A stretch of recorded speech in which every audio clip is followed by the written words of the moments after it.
Bonjour les amis, c'est Gilles de Photoshop Techniques. On se retrouve aujourd'hui pour une nouvelle vidéo. Et je tiens tout d'abord à remercier les nouveaux abonnés qui se sont inscrits sur ma chaîne. N'hésitez pas à faire connaître celle-ci au plus grand nombre et à partager sans modération. Ce nouveau tutoriel va être plus court. Il est destiné à ceux qui désirent mettre du texte sur leurs photos et que ce texte ait une allure premium. Ça vous intéresse? Allez, on y va.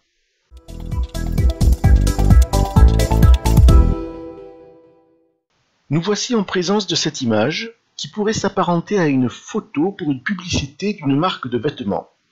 Nous allons y appliquer du texte et l'améliorer colorimétriquement. Dans un premier temps, ajoutons le texte. Alors, il faut savoir qu'il existe deux types de police d'écriture, celle avec sérif et celle sans sérif. Comme nous pouvons le voir dans cette image, celles avec sérif ont ce type d'enluminure au pied ou en haut de la lettre, et les polices sans sérif en sont dépourvues. Nous pouvons voir donc ici les enluminures au bas des lettres, mais aussi en haut, et de temps en temps sur certaines lettres également au milieu. Ici, la police sans sérif est une police très épurée, très droite. Mélanger ces deux types de police dans une image peut donner un très bon résultat, comme nous allons le constater. Alors, nous prenons l'image, nous cliquons sur l'icône texte et choisissons une police. Pour ma part, je vais prendre la Lucida Fax Regular. Une taille d'environ 250, un mode net et une couleur que vous pouvez copier, coder F4DACE. Voilà. Je clique n'importe où et j'écris une marque fictive de vêtements, par exemple Garabella. Je veux que cette inscription soit centrée horizontalement. Donc, je prends l'outil de sélection, je trace un cadre autour, du bord gauche au bord droit. Je prends l'outil déplacement et je clique sur cette icône pour centrer horizontalement. Regardez, voilà, c'est fait. Je veux maintenant déplacer plus bas ce texte. Je veux également lui donner un autre aspect. CTRL D pour désélectionner. CTRL T pour le sélectionner. Je l'aplatis légèrement. Alors, petite astuce. Si par exemple, je le fais plus petit, voilà, et que je voulais le centrer, admettons, entre le nez et le bord. Tout simplement, je prends mon rectangle, je trace un cercle du bord jusqu'au bord du nez, et là aussi, je prends mon outil de déplacement et je clique sur le même icône. Vous voyez, simple. Je reviens, voilà. J'en étais ici. Non, ici, voilà. À présent, je clique de nouveau sur l'outil texte et je tape ici Winter Fashion Edition.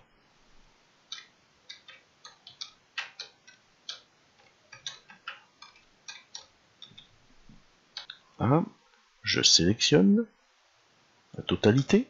Je change ma police pour la police source sans sérif, donc sans sérif, pro et light.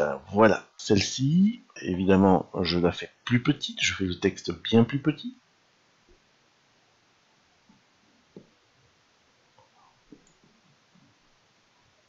Encore un peu, voilà. Ici, voilà. Et je modifie dans la palette caractères en fait que l'on trouve ici, l'approche des lettres. J'augmente jusqu'à à peu près la taille de l'autre du mot qui est dessus. En typographie, lorsque l'on veut aligner, il faut vraiment que ça soit aligné exactement. Donc, on va voir comment. Je prends une couleur cyan 73 E5 EF. Voilà. Celle-ci est pas mal. Je rapproche mon texte. Alors, comme je vous disais, je désire l'aligner parfaitement sous la marque. Donc, pour cela, je sors un repère de la règle que je colle sur le G. Je sors un autre repère que je colle sur le A. Alors, il faut sélectionner le bon calque, sinon ça ne marche pas. Donc,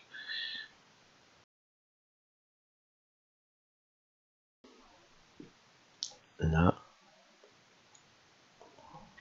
Et maintenant, il faut exactement placer le mot Winter Fashion Edition sous le repère. Voilà, ici. Et on va voir de l'autre côté. On fait CTRL T et on va le réduire. Voilà. Voilà, à peu près. Voilà. Ce que je désire faire également, c'est légèrement. Voilà. Je pense que là, on est bon. On va regarder. Ici, on est bon. Ici, on est bon. Voilà. Nous supprimons les repères. Ceci en place, nous remarquons que la lisibilité du texte n'est pas parfaite. L'image ici est trop claire afin que l'on puisse vraiment voir ce texte de façon convenable. Donc, qu'est-ce que nous allons faire? Nous allons assombrir le bas de l'image. Alors, au-dessus du calque image, j'ouvre un nouveau calque sur lequel je passe un dégradé du noir au blanc. Voilà. Peut-être comme ça, voilà.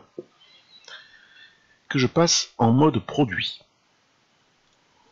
Au-dessus de ce calque, j'applique un filtre photo couleur sépia que je monte à 40%.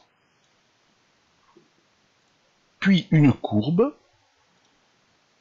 voilà, pour laquelle je choisis la couche rouge, je place un point en son milieu, et ici,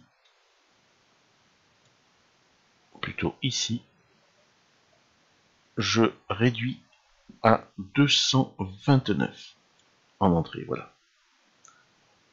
Et qu'est-ce que ça donne? Ça donne un rosé dans toute cette zone. Sur la même courbe, je vais choisir la couche bleue. Je vais placer ici un point en son milieu pour faire le pivot.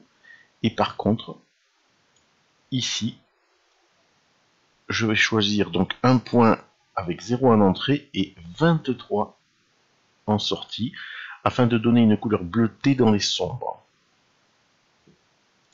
Je rajoute une nouvelle courbe au-dessus.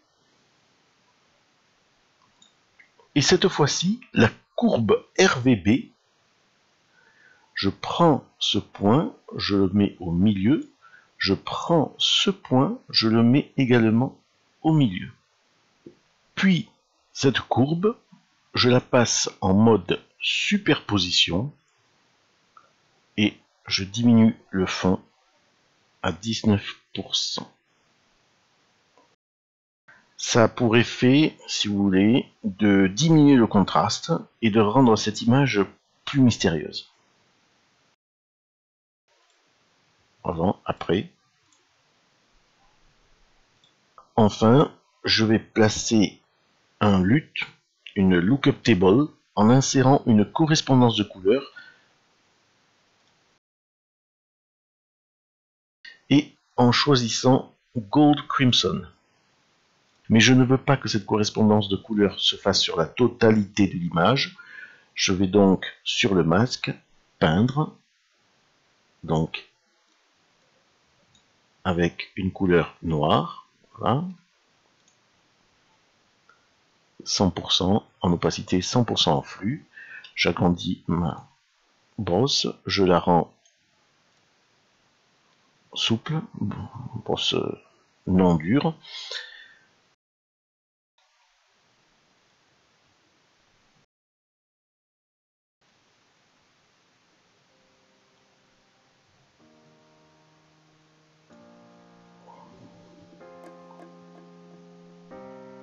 Voilà, notre publicité est terminée, on peut la proposer à leur service marketing. Ce tutoriel est terminé, s'il vous a plu, lâchez-moi un pouce en dessous de la vidéo, n'oubliez pas de me faire connaître vos commentaires également, ou questions, auxquelles je tâcherai de répondre. Il me reste à vous remercier d'avoir visionné cette vidéo, et je vous dis à bientôt pour de nouvelles aventures artistiques. Salut!